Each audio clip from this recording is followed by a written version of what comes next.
അതിൻ്റെ പകരം നോക്കുമ്പോൾ കൊളസ്ട്രോൾ ഇങ്ങനെ കൂടുതലായിട്ട് ബ്ലഡ് ടെസ്റ്റിൽ കണ്ടുവരാം.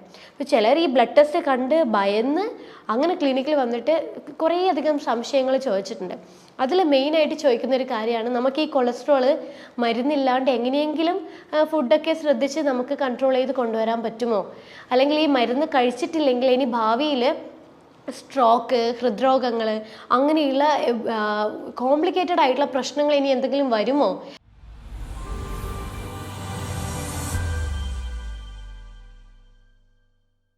ഹലോ, ഞാൻ doctor Ashna's wellness clinic, Kannur, Koothuparamba.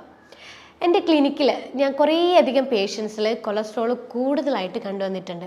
ചിലവർ ബേസിക് ആയിട്ടുള്ള ബ്ലഡ് ടെസ്റ്റ് ചെയ്യുമ്പോൾ അങ്ങനെയാണ് കൊളസ്ട്രോൾ കണ്ടുപിടിച്ചത്.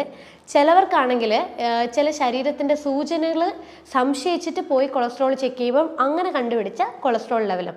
അതായത് ചിലവർക്ക് ഈ പുറം വേദന ഇങ്ങനെ തുടർച്ചയായിട്ട് വന്നുകൊണ്ടിരിക്കും. ചിലർക്കാണെങ്കിൽ കണ്ണിൻ്റെ താഴ്ഭാഗത്തായിട്ടൊരു തടിപ്പ് പോലെ വരിക, പിന്നെ ഭയങ്കരമായിട്ട് ക്ഷീണം വരിക, ശരീരത്തിലൊട്ടാക്കിയ ഒരു വേദനകളൊക്കെ വരിക. അപ്പം അങ്ങനെയുള്ള ചിലർ പോയിട്ട് കൊളസ്ട്രോൾ ചെക്ക് ചെയ്യുമ്പം അതിൻ്റെ പകരം നോക്കുമ്പോൾ കൊളസ്ട്രോൾ ഇങ്ങനെ കൂടുതലായിട്ട് ബ്ലഡ് ടെസ്റ്റിൽ കണ്ടുവരാം. അപ്പോൾ ചിലർ ഈ ബ്ലഡ് ടെസ്റ്റ് കണ്ട് ഭയന്ന് അങ്ങനെ ക്ലിനിക്കിൽ വന്നിട്ട് കുറേയധികം സംശയങ്ങൾ ചോദിച്ചിട്ടുണ്ട്. അതിൽ മെയിനായിട്ട് ചോദിക്കുന്ന ഒരു കാര്യമാണ്, നമുക്ക് ഈ കൊളസ്ട്രോൾ മരുന്നില്ലാണ്ട് എങ്ങനെയെങ്കിലും ഫുഡൊക്കെ ശ്രദ്ധിച്ച് നമുക്ക് കൺട്രോൾ ചെയ്ത് കൊണ്ടുവരാൻ പറ്റുമോ, അല്ലെങ്കിൽ ഈ മരുന്ന് കഴിച്ചിട്ടില്ലെങ്കിൽ ഇനി ഭാവിയിൽ സ്ട്രോക്ക്, ഹൃദ്രോഗങ്ങൾ, അങ്ങനെയുള്ള കോംപ്ലിക്കേറ്റഡ് ആയിട്ടുള്ള പ്രശ്നങ്ങൾ ഇനി എന്തെങ്കിലും വരുമോ? പിന്നെ അവർക്കുള്ള മെയിൻ പ്രശ്നം, ഇത് മരുന്ന് കഴിക്കാൻ തുടങ്ങിക്കഴിഞ്ഞാൽ പിന്നെ കഴിച്ചുകൊണ്ടിരിക്കണമല്ലോ, അപ്പോൾ കഴിക്കാതിരിക്കാനുള്ള മാർഗ്ഗങ്ങൾ എന്തെങ്കിലും പറഞ്ഞു തരുമോ?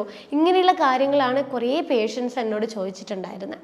നമ്മൾ ബ്ലഡ് ടെസ്റ്റ് ചെക്ക് ചെയ്ത് നോക്കുമ്പോഴേ ലിപ്പിഡ് പ്രൊഫൈലാണല്ലോ നമ്മൾ കൊളസ്ട്രോൾ അറിയാൻ വേണ്ടിയിട്ട് നമ്മൾ ചെക്ക് ചെയ്യുന്നത്.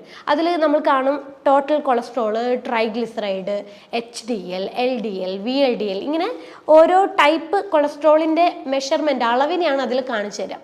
അപ്പോൾ നമ്മൾ നോക്കുമ്പം ഇതിൽ ട്രൈഗ്ലിസറൈഡ്, നമ്മൾ പറയുന്നത് ചീത്ത കൊളസ്ട്രോൾ, നല്ല കൊളസ്ട്രോൾ എന്ന് പറയുന്നില്ലേ, അതിൽ ചീത്ത കൊളസ്ട്രോൾ എന്ന് പറയുന്നതാണ് ട്രൈഗ്ലിസറൈഡും LDL എന്ന് പറയുന്ന കൊളസ്ട്രോളും. അതായത് നമ്മൾ ശരീരത്തിലേക്ക് വരുന്ന കൊഴുപ്പിൻ്റെ അളവ് എത്രത്തോളം കൂടുതലാണ്, ഇപ്പം നമ്മൾ കഴിക്കുന്ന ഫുഡ് എത്ര ക്വാണ്ടിറ്റിയിൽ കൂടുതലാണോ, അതായത് കൊഴുപ്പ് ഉണ്ടാക്കുന്ന ഫുഡുകൾ നമ്മൾ എന്തോരം കഴിക്കുന്നുണ്ടോ അതിൻ്റെ കണക്കിന് നമ്മുടെ ശരീരത്തിലെ ഇൻസുലിൻ എന്ന് പറയുന്ന ഹോർമോൺ ഉണ്ടാക്കുന്ന കൊളസ്ട്രോളാണ് ട്രൈഗ്ലിസറൈഡ് എന്ന് പറയുന്ന ഒരു കൊളസ്ട്രോൾ. അപ്പോൾ ഇത് കൂടിക്കഴിഞ്ഞാൽ നമുക്ക് നമ്മുടെ ശരീരത്തിൽ കൊഴുപ്പ് അടിഞ്ഞു കൂടാനുള്ള ചാൻസസ് ഉണ്ട്. അതാണ് പിന്നീട് നമുക്ക് ഈ രക്തക്കുഴൽ വഴിയൊക്കെ കൂടുതലായിട്ട് കൊളസ്ട്രോൾ പോകുന്നത്. അതായത് നമ്മുടെ രക്തക്കുഴലിലെ ഭിത്തികൾക്കുള്ളിൽ അടിഞ്ഞു കൂടുന്ന കൊഴുപ്പാണ് LDL എന്ന് പറയുന്ന ഒരു കൊളസ്ട്രോൾ. ഈ കൊളസ്ട്രോൾ നിയന്ത്രണമില്ലാതെ അളവിൽ കൂടുതലായിട്ട് വരുമ്പോഴാണ് നമുക്ക് കോംപ്ലിക്കേഷൻസിലൊക്കെ സ്റ്റാർട്ട് ചെയ്യുക. അതായത് ഇത് പൊട്ടി, ഇത് കാരണം നമുക്ക് ഹാർട്ട് ബ്ലോക്ക്, ഹാർട്ട് അറ്റാക്ക് വരാം, സ്ട്രോക്കിൻ്റെ പ്രശ്നങ്ങൾ വരാം, രക്തസമ്മർദ്ദം പോലുള്ള പ്രശ്നങ്ങളൊക്കെ നമുക്ക് ഈ LDL കൊളസ്ട്രോൾ കൂടുതലാണെങ്കിൽ ഭാവിയിൽ നമുക്ക് നിയന്ത്രിച്ചിട്ടുണ്ടെങ്കിൽ വരാനുള്ള ചാൻസസ് ഉണ്ട്.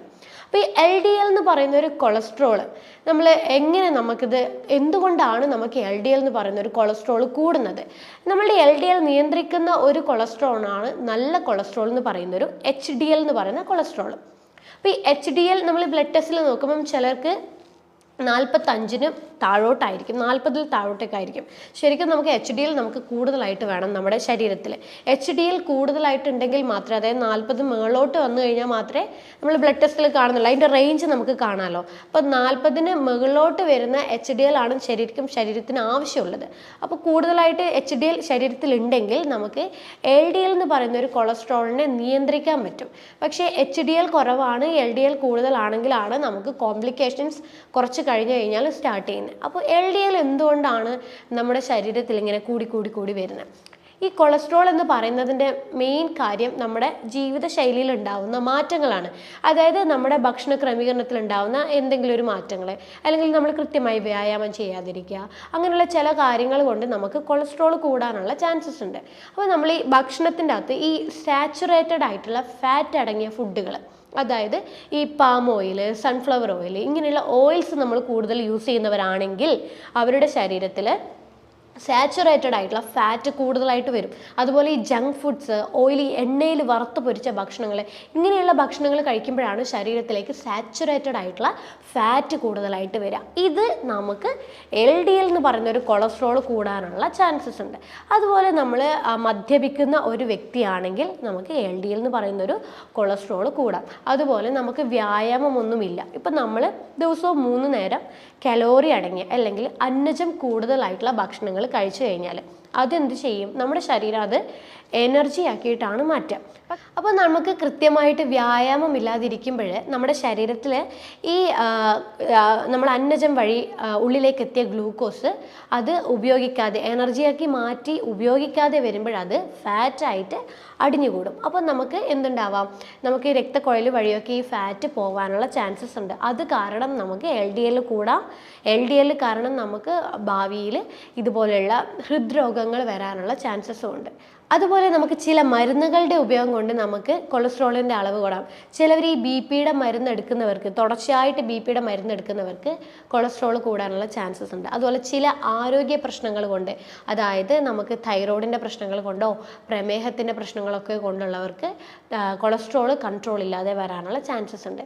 പിന്നെ ഈ ഒരു കൊളസ്ട്രോൾ നമ്മൾ ആ ലിപ്പിഡ് പ്രൊഫൈൽ ചെക്ക് ചെയ്യുമ്പോൾ ടോട്ടൽ കൊളസ്ട്രോൾ കൂടുതലാണ്, LDL കൂടുതലാണ്, HDL കൂടുതലാണ്. ഇത് കാരണം നമുക്ക് ഫാറ്റി ലിവർ ഉണ്ടാവാനുള്ള പോസിബിലിറ്റി ഉണ്ട്. കാരണം ആ കൂടി കിടക്കുന്ന ട്രൈഗ്ലിസറൈഡ് ഉണ്ടല്ലോ, നമ്മൾ നേരത്തെ പറഞ്ഞു, നമ്മൾ കൂടുതലായിട്ട് അന്നജം കഴിക്കുമ്പോൾ കൂടുതലായിട്ട് ട്രൈഗ്ലിസറൈഡ് എന്ന് പറയുന്ന ഒരു കൊളസ്ട്രോൾ നമ്മുടെ ശരീരത്തിൽ ഉണ്ടാകും. അപ്പം ഇത് കൂടുതലായിട്ട് നിന്ന് കഴിഞ്ഞാൽ അത് നമ്മുടെ ലിവറിൽ കെട്ടിക്കിടക്കാനും അത് ഫാറ്റി ലിവർ ആവാനുള്ള ചാൻസസ് ഉണ്ട്. അതുപോലെ ഈ LDL എന്ന് പറയുന്നത് 100-ൽ താഴോട്ടാണ് LDL വേണ്ടത്. പക്ഷേ ഇതൊരു 130, 140 റേഞ്ച്, 160 വരെയൊക്കെ പോകുന്നത് വലിയ പ്രശ്നമില്ല. പക്ഷേ ഇത് 200-ന് മുകളിലോട്ട് വരുമ്പോഴാണ് ശരിക്കും LDL സംബന്ധിച്ചിട്ടുള്ള കോംപ്ലിക്കേഷൻസ് കാര്യങ്ങളൊക്കെ നമുക്ക് വരുന്നത്. കൊളസ്ട്രോൾ ഉള്ളവർക്ക് മരുന്നുകളുടെ ഉപയോഗമില്ലാതെ എങ്ങനെ നമുക്ക് കൊളസ്ട്രോൾ നിയന്ത്രിക്കാം? LDL കൊളസ്ട്രോൾ ആയാലും ട്രൈഗ്ലിസറൈഡ് എന്ന് പറയുന്ന കൊളസ്ട്രോൾ ആയാലും എങ്ങനെ നമുക്ക് നിയന്ത്രിക്കാം? അത് ഭക്ഷണത്തിൽ ഉണ്ടാകുന്ന മാറ്റങ്ങൾ വെച്ച് നമുക്ക് നിയന്ത്രിക്കാൻ പറ്റും. അതുപോലെ നമ്മൾ എക്സസൈസ് കാര്യങ്ങളൊക്കെ ശ്രദ്ധിച്ചുകൊണ്ട് നിയന്ത്രിക്കാൻ പറ്റും. ഇങ്ങനെയുള്ള കാര്യങ്ങളൊക്കെ വെച്ച് നമുക്ക് എങ്ങനെ നമ്മുടെ കൊളസ്ട്രോൾ നിയന്ത്രിക്കാം? അപ്പോൾ നമ്മൾ ആദ്യം ഭക്ഷണത്തിൽ എന്തൊക്കെ കാര്യങ്ങൾ നമ്മൾ ഉൾപ്പെടുത്തണം, എന്തൊക്കെ കാര്യങ്ങൾ നമ്മൾ ഒഴിവാക്കണം? ഇത് എല്ലാവർക്കും, കൊളസ്ട്രോൾ ഉള്ള എല്ലാവർക്കും കോമൺ ആയിട്ട് ഉണ്ടാകുന്ന ഒരു ഡൗട്ടാണ്. അപ്പോൾ നമ്മൾ എന്തൊക്കെ ഉൾപ്പെടുത്തണം എന്നുള്ളത് ഞാൻ ആദ്യം പറഞ്ഞുതരാം. അപ്പോൾ നമ്മൾ എപ്പോഴും ആദ്യം ചിന്തിക്കേണ്ട ഒരു കാര്യം ധാന്യങ്ങളെ കുറിച്ചാണ്. കാരണം ധാന്യങ്ങളാണ് നമ്മുടെ ശരീരത്തിൽ പെട്ടെന്ന് കൊളസ്ട്രോൾ കൂട്ടുന്ന ഭക്ഷണങ്ങൾ. അപ്പോൾ നമ്മൾ ധാന്യങ്ങളിൽ നമ്മളെപ്പോഴും തവിടോട് കൂടിയുള്ള ധാന്യങ്ങൾ കഴിക്കാൻ വേണ്ടിയിട്ട് കഴിക്കുക. തവിടോട് കൂടിയുള്ള അരി, അതുപോലെ ഓട്സിലാണെങ്കിൽ steel cut oats, rolled oats പോലുള്ള ഓട്സുകൾ കഴിക്കുക. അതുപോലെ തവിടോട് കൂടിയുള്ള ഗോതമ്പ്, അപ്പോൾ അതുപോലെ പരിപ്പ് വർഗ്ഗങ്ങൾ മുളപ്പിച്ചിട്ട്. അപ്പോൾ ഈ പറയുന്ന ധാന്യങ്ങൾ നമുക്ക് കൊളസ്ട്രോൾ ഉള്ളവർക്ക് ചെറിയ അളവിൽ ദിവസവും നമുക്ക് ഉൾപ്പെടുത്താൻ പറ്റും. കാരണം ഇതിൽ നല്ല പോലെ സോലിബിൾ ഫൈബർ അടങ്ങിയിട്ടുണ്ട്. ഈ സോലിബിൾ ഫൈബർ നമ്മുടെ ശരീരത്തിലെ കൊളസ്ട്രോൾ, LDL എന്ന് പറയുന്ന ഒരു ചീത്ത കൊളസ്ട്രോളിനെ നിയന്ത്രിക്കാനും HDL എന്ന് പറയുന്ന ഒരു കൊളസ്ട്രോളിനെ കൂട്ടാനും അതുപോലെ ഇൻസുലിൻ റെസിസ്റ്റൻസ് നിയന്ത്രിക്കാനും വേണ്ടിയിട്ട് സഹായിക്കും. അതുപോലെ ഈ തവിടോട് കൂടിയുള്ള ധാന്യത്തിൽ വൈറ്റമിൻസും ഉണ്ട്, മിനറൽസും ഉണ്ട്. അത് നല്ലതാണ്, നമ്മുടെ ശരീരത്തിനെ ന്യൂട്രീഷൻ വെച്ച് നറിഷ് ചെയ്യുകയാണ് ചെയ്യുന്നത്. അതുകൊണ്ട് എപ്പോഴും നമ്മൾ കഴിക്കുമ്പോൾ തവിടോട് കൂടിയുള്ള ഭക്ഷണങ്ങൾ കഴിക്കുക. ഫ്രൂട്ട്സിൽ നമുക്ക് കൊളസ്ട്രോൾ കുറയാൻ വേണ്ടിയിട്ട്, അതായത് ചീത്ത കൊളസ്ട്രോൾ ആയിട്ടുള്ള LDL കൊളസ്ട്രോൾ കുറയാൻ വേണ്ടിയിട്ട് ഉൾപ്പെടുത്താൻ പറ്റുന്ന ഒന്നാണ് ആപ്പിൾ. ഈ ആപ്പിളിൽ പോളിഫിനോൾ എന്ന് പറയുന്ന ഒരു കണ്ടന്റ് ഉണ്ട്. ഈ ഒരു കണ്ടന്റ് നമ്മുടെ ശരീരത്തിലെ ചീത്ത കൊളസ്ട്രോൾ കുറയാൻ വേണ്ടിയിട്ട് വളരെ നല്ലതാണ്. അപ്പോൾ നമ്മൾ ആപ്പിൾ ഒരു ദിവസം 2 ആപ്പിൾ വെച്ച് കഴിക്കും. അത് ഒരു നേരത്തെ ഭക്ഷണമാക്കിയിട്ട് തന്നെ നമ്മൾ മാറ്റുക, അല്ലാതെ ഇടവിട്ട സമയങ്ങളിലല്ല. ഒരു നേരത്തെ ഭക്ഷണമാക്കി മാറ്റുവാണെങ്കിൽ കൊളസ്ട്രോൾ കുറയാൻ വേണ്ടിയിട്ട് വളരെ നല്ലതാണ്. അതുപോലെ നമ്മൾ സിട്രസ് ആയിട്ടുള്ള ഫ്രൂട്ട്സ്, അതായത് ഓറഞ്ച്, മുസമ്പി, പൈനാപ്പിൾ, മുന്തിരി പോലത്തെ സിട്രസ് ഫ്രൂട്ട്സ് ഉൾപ്പെടുത്തുന്നതും ബെറീസ് അങ്ങനെയുള്ള ഫ്രൂട്ട്സ് ഒക്കെ നമുക്ക് ഉൾപ്പെടുത്തുന്നത് കൊളസ്ട്രോൾ കുറയാൻ വേണ്ടിയിട്ട് വളരെ നല്ലതാണ്. പിന്നെ നമുക്ക് ഉൾപ്പെടുത്താൻ പറ്റുന്നതാണ് നട്ട്സും സീഡ്സും. ഈ നട്ട്സ് സീഡ്സ് എന്ന് പറയുമ്പോൾ ആൽമണ്ട്, കാൽഷ്യൂസ്, ബദാം.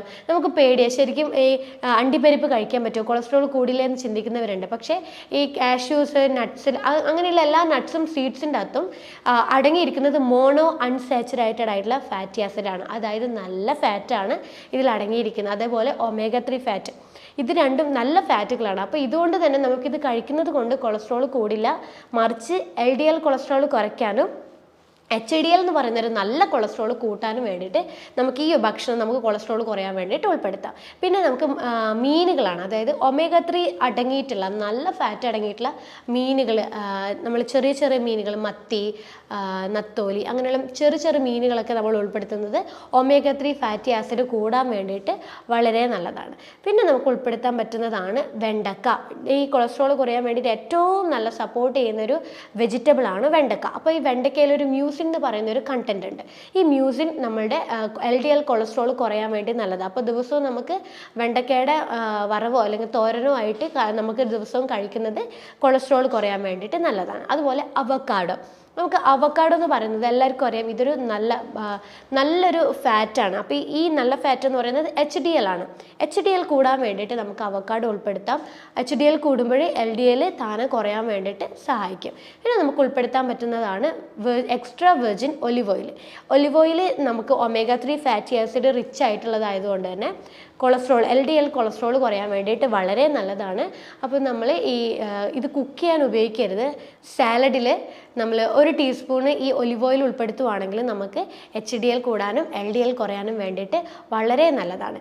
പിന്നെ നമ്മൾ ഭക്ഷണത്തിൽ ഇലക്കറികൾ നന്നായിട്ട് ഉൾപ്പെടുത്താൻ വേണ്ടി ശ്രദ്ധിക്കുക. ബ്രക്കോളി, കാബേജ്, ചീര, ഇതൊക്കെ നമ്മൾ ഉൾപ്പെടുത്തുമ്പോൾ LDL കുറയും. കാരണം ഇതിലൊക്കെ നല്ലപോലെ ഫൈബറിൻ്റെ അളവ് അടങ്ങിയിരിക്കുന്നത് കൊണ്ട് തന്നെ കൊളസ്ട്രോൾ കുറയാൻ വേണ്ടിയിട്ട് വളരെ നല്ലതാണ്. പിന്നെ നമുക്ക് വെളുത്തുള്ളി, ദിവസവും നമ്മളൊരു 2 വെളുത്തുള്ളി നമ്മൾ ചമ്മന്തിയായിട്ടോ അല്ലെങ്കിൽ ചുട്ടിട്ടോ കഴിക്കുന്നത് കൊളസ്ട്രോൾ കുറയാൻ വേണ്ടി വളരെ നല്ലതാണ്. കാരണം ഇതിൽ അലിസിൻ എന്ന് പറയുന്ന ഒരു ആൻറ്റി ഓക്സിഡൻ്റ് ഉണ്ട്.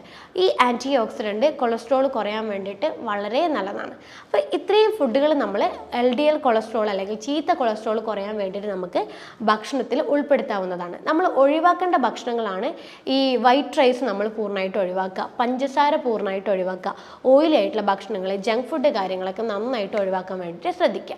പിന്നെ നമ്മൾ നന്നായിട്ട് വർക്കൗട്ട് ചെയ്യുക അല്ലെങ്കിൽ എക്സസൈസ് ചെയ്യുക. നന്നായിട്ട് എക്സസൈസ് ചെയ്യുന്ന ഒരു വ്യക്തിക്ക് ശരീരത്തിൽ കെട്ടിക്കിടക്കുന്ന ഫാറ്റ് എനർജി ആയിട്ട് മാറാനും കൊളസ്ട്രോളിൻ്റെ അളവ് നിയന്ത്രിക്കാനും വേണ്ടിയിട്ട് സഹായിക്കും. അതുപോലെ നന്നായിട്ട് വെള്ളം കുടിക്കുക. ലിവർ ശുദ്ധീകരണത്തിന് വേണ്ടിയിട്ടും കൊളസ്ട്രോൾ നിയന്ത്രിക്കാനും വെള്ളം അത്യാവശ്യമാണ്.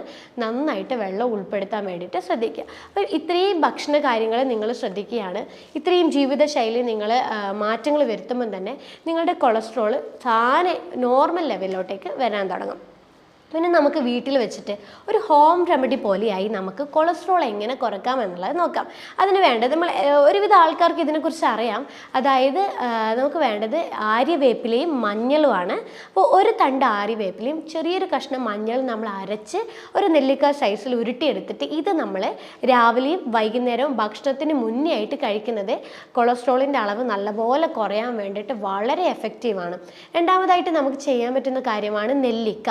ഒരു 1-2 നെല്ലിക്ക, ഒരു ചെറിയ കഷ്ണം ഇഞ്ചിയും 1 നുള്ളി ഇന്ദുപ്പും കൂടി നമ്മൾ നന്നായിട്ട് മിക്സിയിൽ കുറച്ച് വെള്ളം ഒഴിച്ച് അടിച്ച് 1 ഗ്ലാസ് വെള്ളം നമ്മൾ രാവിലെ വെറും വയറ്റിൽ കുടിക്കുന്നത് കൊളസ്ട്രോൾ കുറയാൻ വേണ്ടിയിട്ട് വളരെ എഫക്റ്റീവാണ്. അപ്പോൾ ഇത്രയും കാര്യങ്ങൾ നിങ്ങൾ ഒരുമിച്ച് ശ്രദ്ധിക്കുവാണെങ്കിൽ നിങ്ങൾ LDL കൂടിയിരിക്കുന്നത് കുറയും, ട്രൈഗ്ലിസറൈഡ് നോർമൽ ആവാൻ തുടങ്ങും, HDL കൂടാൻ തുടങ്ങും, ടോട്ടൽ കൊളസ്ട്രോൾ നോർമൽ ആവാൻ തുടങ്ങും. അപ്പം ഈ കാര്യങ്ങളൊക്കെ ശ്രദ്ധിച്ച് നല്ലൊരു ജീവിതശൈലി നിങ്ങൾ നിലനിർത്തി കൊണ്ടുപോവുകയാണെങ്കിൽ നിങ്ങൾക്ക് കൊളസ്ട്രോൾ ഇല്ലാതെ കൊളസ്ട്രോൾ കാരണം ഉണ്ടാവുന്ന കോംപ്ലിക്കേഷൻസ് ഒക്കെ ഒഴിവാക്കി കൊണ്ടുപോകാനും സാധിക്കും. അപ്പോൾ അടുത്തൊരു ഹെൽത്ത് ടോപ്പിക്കുമായിട്ട് അടുത്ത വീഡിയോയിൽ കാണാം. അതുവരേക്കും ബൈ.